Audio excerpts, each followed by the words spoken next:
नमस्कार दोस्तों, आधार स्टडी में आप सबका हार्दिक स्वागत है। दोस्तों, जैसा कि आप सबको पता है कि आज के इस वीडियो में हम कट ऑफ को लेकर चर्चा करने वाले हैं। दोस्तों, आप सबके काफ़ी सारे मैसेज, कमेंट व्हाट्सएप, फेसबुक पर आ रहे थे कि सर एक बार कट ऑफ पर चर्चा कर ली जाए। तो दोस्तों, आप सबकी इतनी ज़्यादा डिमांड थी, उसी को ध्यान में रखकर आज एग्ज़ाम हुए 7 दिन हो गए हैं, लेकिन 7 दिन में जैसे जैसे आपके कॉल मैसेज आ रहे थे, हमने एक सर्वे किया था। उस सर्वे में लगभग 50 से 60-70 हज़ार स्टूडेंट का जो सर्वे था, उस सर्वे को ध्यान में रखकर ये कट ऑफ का एक अनुमान है। इस कट ऑफ कोई भी जो है कट ऑफ एग्जैक्ट सटीक तो कोई नहीं बता सकता, ये बात आप सब जानते हैं कि सटीक कट ऑफ कोई नहीं बता सकता। दूसरी चीज़, ये जो कट ऑफ जो वेरी करती है उसमें 3-4 फैक्टर होते हैं, उनके आधार पर कट ऑफ वेरी करती है। तो दोस्तों, एक तो सबसे जो बड़ी बात है कट ऑफ डिसाइड होने में, वो है पदों की संख्या। काफ़ी सारे आपने कट ऑफ के वीडियो देख लिए होंगे, उनमें आपने देखा होगा कि उन्होंने कोई पदों का डिवाइडेशन नहीं बताया था। लेकिन दोस्तों, एक आरटी लगाई थी, 2021 में ही लगाई थी। आरटी के तहत जो जानकारी मिली थी कि कितने पद, जो प्रारंभिक शिक्षा निदेशालय है उसके तहत कि कितने पद खाली है टीचर के, इसकी जानकारी मांगी गई थी। और उस जानकारी के अकॉर्डिंग ये जो पदों का डिवाइडेशन है वो उस आरटी के तहत है। अब उसमें केवल ये बात थी कि इतने पद खाली हैं। अब उस खाली पदों के आधार पर ये कट ऑफ बनाई गई है। लेकिन जब विज्ञप्ति आएगी तो उसमें आपको ये जरूरी नहीं है कि पदों का डिवाइडेशन जो है वो रीट लेवल 2 में ये है और L1 में ये है, तो आपको यही देखने को मिले, ऐसा कतई जरूरी नहीं है।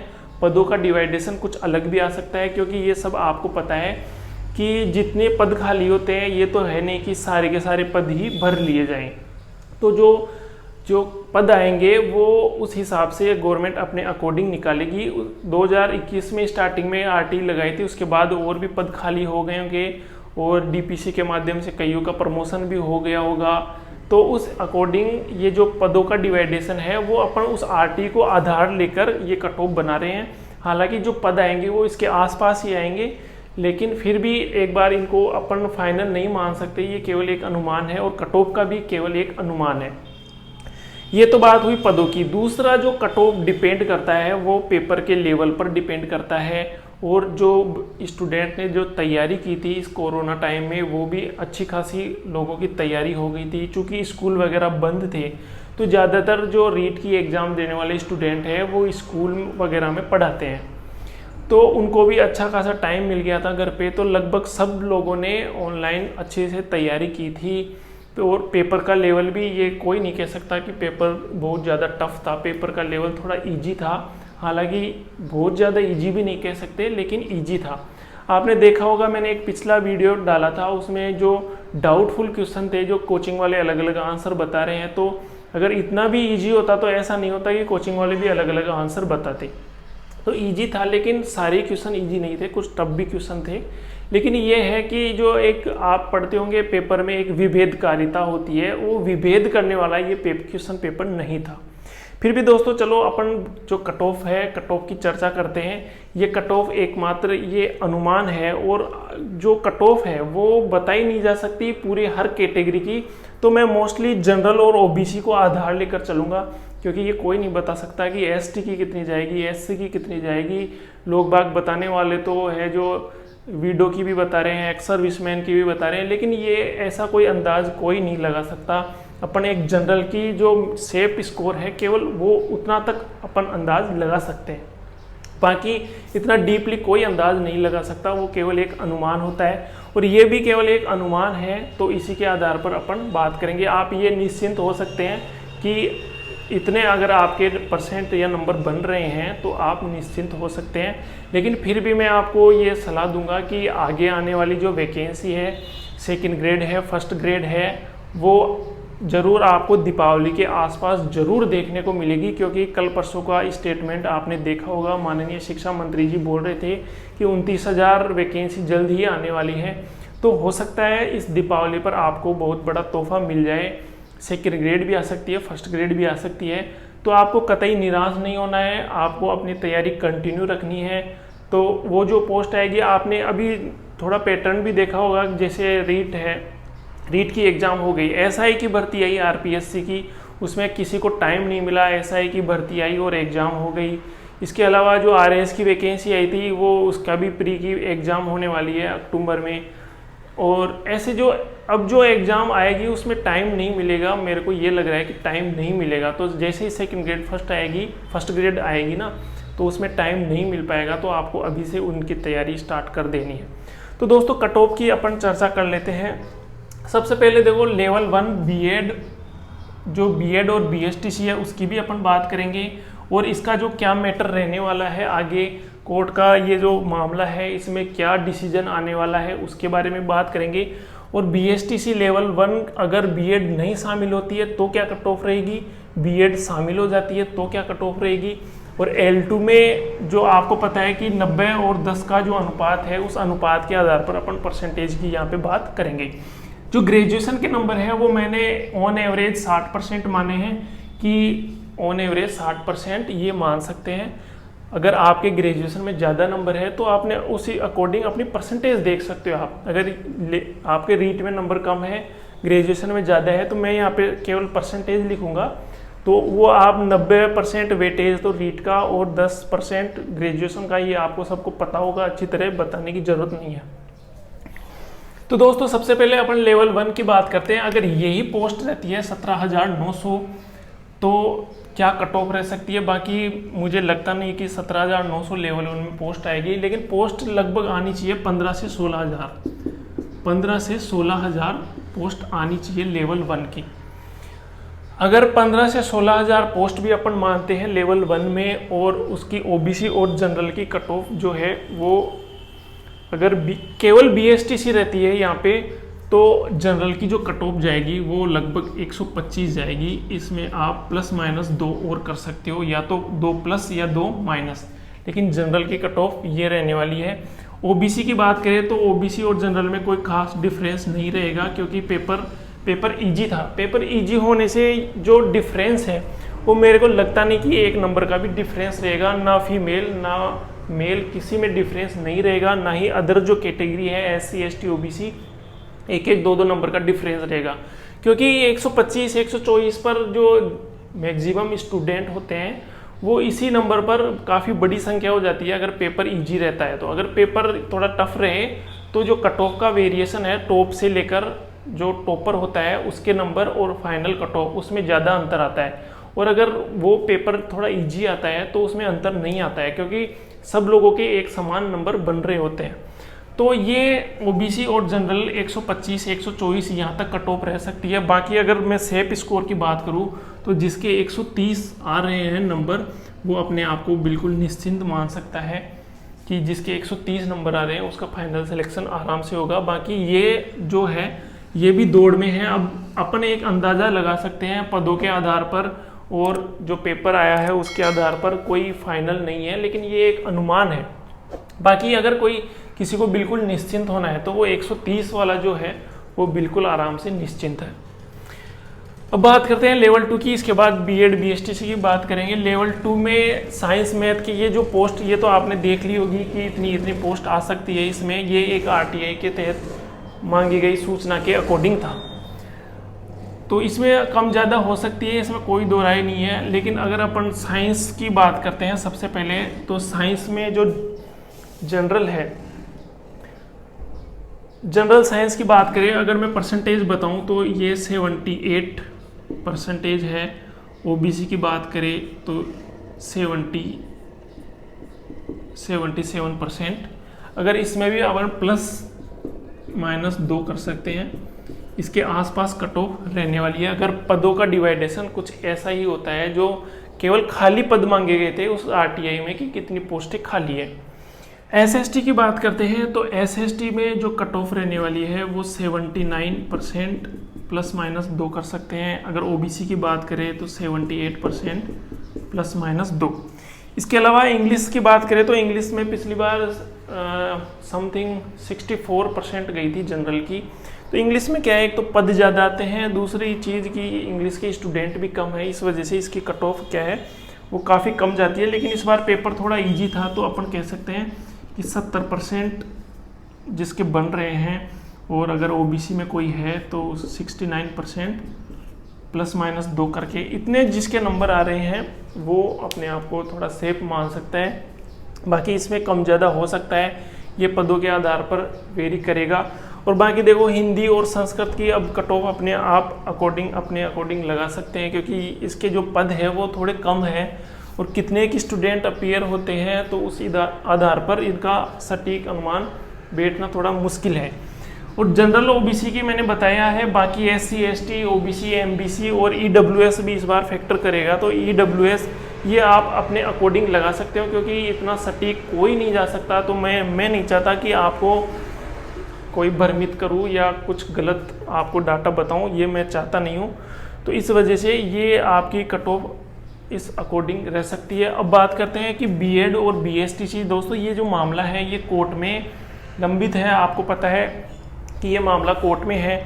बाकी देखो मेरा ये मानना है कि जो कोर्ट में मामला है, तो अभी जैसे जो प्री डीएलएड का जो रिज़ल्ट आया था उसमें जो एक सूचना मिली थी कि उसमें जो जितने स्टूडेंट अपीयर हुए हैं, पिछली बार लगभग 7 लाख के समथिंग लोगों ने फार्म भरा था प्री डीएलएड के लिए, और इस बार 4,70,000 लोगों ने फार्म भरा है। तो कहाँ 7 लाख और कहाँ 4,70,000। तो ये जो आंकड़ा कम हुआ है वो इसी वजह से हुआ है कि एनसीटी का जो रूल है उसमें बीएड वालों को भी लेवल 1 में शामिल किया है। तो इस वजह से इनका रुझान जो है बीएसटीसी का वो कम हो रहा है। और ये कोई गवर्नमेंट भी ये नहीं चाहती कि ये जो बीएसटीसी की कॉलेज वगैरह ये है ये बंद हो जाए। अगर कोर्ट का डिसीजन ऐसे आएगा तो ये बंद हो जाएगी, इसमें कोई शंका नहीं है, कोई नहीं करेगा फिर बीएसटीसी। तो क्योंकि बीएसटीसी वालों के पास आपको पता है कि ये एक ही मौका है, वो केवल बीएसटीसी किया हुआ स्टूडेंट केवल एक ही एग्ज़ाम दे सकता है, 3rd ग्रेड लेवल 1। लेकिन बीएड किया हुआ तो 3rd ग्रेड भी दे सकता है, जैसे आपके सामने 2nd ग्रेड आने वाली है वो भी दे सकते हो। और अगर पीजी किया है बीएड के साथ तो आप 1st ग्रेड भी दे सकते हो। लेकिन बीएसटीसी के पास केवल एक ही मौका होता है। तो इस आधार पर जो कोर्ट भी है वो भी एक नेचुरल जस्टिस भी होता है, वो जो डिसीजन में अपने अकॉर्डिंग बता रहा हूँ। बाकी देखो माननीय उच्च न्यायालय क्या डिसीजन देता है वो तो उस पर डिपेंड है। बाकी डिसीजन ये आ सकता है, चांसेस इसके हैं ज़्यादा कि पहली जो प्रायोरिटी है वो बीएसटीसी को मिले, और उसके बाद अगर किसी कैटेगरी में पोस्ट खाली रह जाती है तो वहाँ पर बीएड को ले। दूसरी जो बड़ी बात है इसमें कि जो बीएड किया हुआ स्टूडेंट अगर लेवल 1 की जगह लगता है, जैसे कुछ सेंटर वगैरह में लगे थे, उनकी भी जानकारी है कि उनको जो ब्रिज कोर्स कराने वाली संस्था है वो कुछ ऐसे अभी इस्टेब्लिश हुआ नहीं है अच्छी तरीके से। तो ये जो क्या है, गवर्नमेंट भी इन चक्रों में पड़ना नहीं चाहती कि अगर भी मान लो कि इनको लेवल 1 में पोस्टिंग मिल जाए तो फिर कहाँ से ब्रिज कोर्स करेंगे, 2 साल के अंदर अंदर करना है या आगे बंद हो जाए, कोई भरोसा नहीं है। इस वजह से अगर आपका सिलेक्शन इसमें होता है तो जाहिर सी बात है जिस स्टूडेंट का सिलेक्शन लेवल 2 में होगा वो लेवल 1 में पोस्टिंग नहीं लेगा।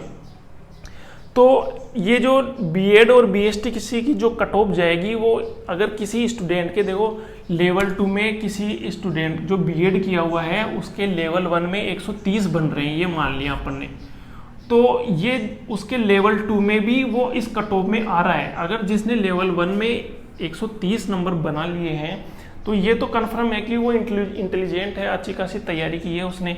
तो यहाँ पे भी वो 127, 128 पर है या ये 125 पर है, ऐसे अपन मान सकते हैं। तो उसका सिलेक्शन यहाँ भी होगा तो वो ज़रूर पहले तो ये लेवल 2 ही लेगा, क्योंकि ये ब्रिज कोर्स के चक्कर में कोई पड़ेगा नहीं। तो उसका सिलेक्शन यहाँ होगा, तो यहाँ से क्या है स्टूडेंट इधर डाइवर्ट होंगे लेवल 1 वाले भी, और जिनका इधर नहीं होता है वो यहाँ पे पोस्टिंग लेने की कोशिश करेंगे।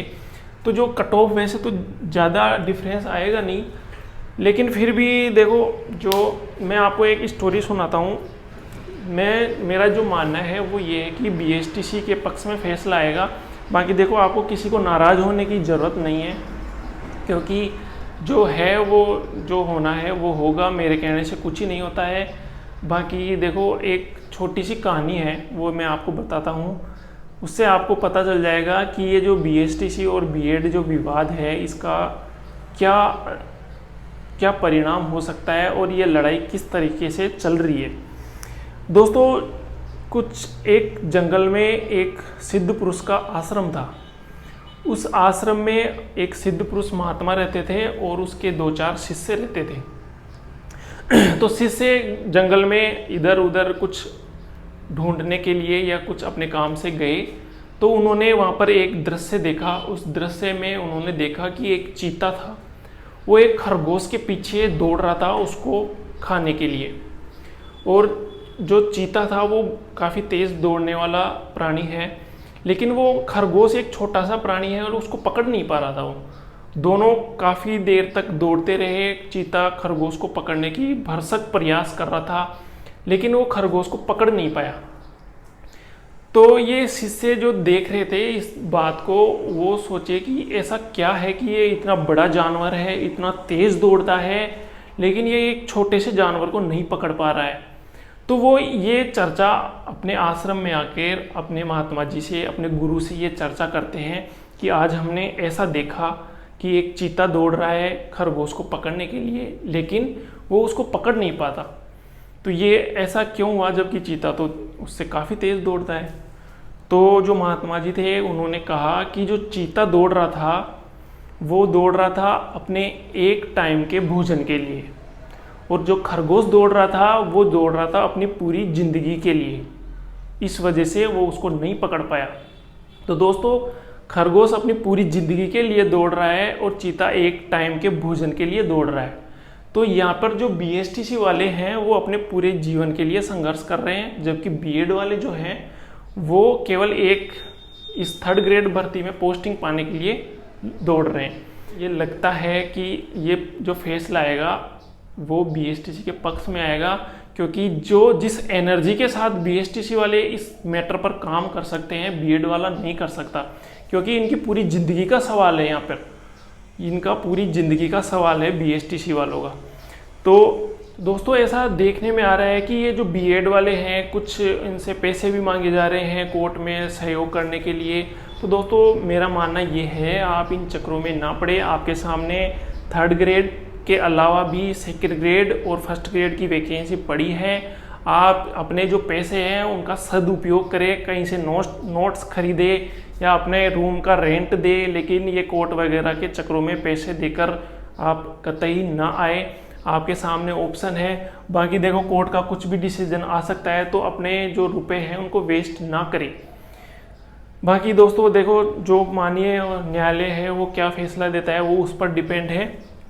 बाकी जो कट ऑफ है वो मैं बता देता हूँ, क्योंकि ज़्यादा डिफरेंस आएगा नहीं, क्योंकि जिसके 130 बन रहे हैं लेवल 2 में वो अपनी पोस्टिंग इधर ही लेगा, क्योंकि यहाँ पर भी उसके अच्छे नंबर बन रहे हैं। अगर बीएड वाले फिर भी शामिल हो जाते हैं तो जनरल की कट ऑफ 128 के आसपास रहेगी और ओबीसी की कट ऑफ जो है वो 127 के आसपास रहेगी। ये कट ऑफ रहने का अनुमान है। तो दोस्तों, 2nd ग्रेड जो वैकेंसी, 1st ग्रेड और 2nd ग्रेड की जो वैकेंसी आने वाली है उसका भी अपन सिलेबस के बारे में अच्छा खासा डिस्कस करेंगे, कैसे आपको तैयारी करनी है उसके बारे में भी चर्चा करेंगे। दोस्तों, मैंने जो आपको बात बताई है वो एक बिल्कुल अच्छी तरीके से सोच समझकर, काफ़ी सारे लोगों की राय लेकर, जो कानून के जानकार हैं उनसे भी बात करके बताई है कि बीएड वालों को देखो इन चक्कर में नहीं पड़ना है, वो अपनी आगे की तैयारी पर ध्यान दें, अपने पैसे फालतू में कहीं वेस्ट ना करें। क्योंकि दोस्तों, ये जो टाइम है ये कुछ ऐसा ही है, कोई भी किसी का भी गलत फ़ायदा उठा सकता है। बाकी आप खुद समझदार हो, वो आपको अपने अकॉर्डिंग देखना है। बाकी ये जो कट ऑफ है ये आप फाइनल नहीं मान सकते, अपनी तैयारी जारी रखिए। आपके सामने ये ग्राम सेवक भी है पोस्ट, और 3rd ग्रेड और 1st ग्रेड अगर आपको टीचर ही बनना है तो वो तो है ही। बाकी आप जो अभी से तैयारी करेगा उसका नंबर श्योर है, क्योंकि 2nd ग्रेड का जो पेपर आता है ना वो अच्छा खासा लेवल का पेपर आता है, उसमें एक लंबी तैयारी चाहिए, और वो लंबी तैयारी करने का सबसे सही समय जो है वो अब से ही है, क्योंकि आपका रूटीन बना हुआ है और उसके साथ आपकी तैयारी भी कंटिन्यू चालू रहे तो ज़्यादा बेटर रहेगा। बाकी आप देखो, 2nd ग्रेड की पोस्ट लो, 3rd ग्रेड की पोस्ट लो, इन चक्करों में ना पड़ो। कोर्ट केस जो होता है वो होगा, उस चक्कर में ना पड़े तो ज़्यादा बेटर है। इतना ही मैं कहकर अपनी बात ख़त्म करता हूँ। बाकी जो सेकंड ग्रेड का जो सिलेबस है उसके बारे में नेक्स्ट वीडियो में अपन डिस्कस करेंगे। ठीक है दोस्तों, मिलते हैं नेक्स्ट वीडियो में, तब तक के लिए धन्यवाद।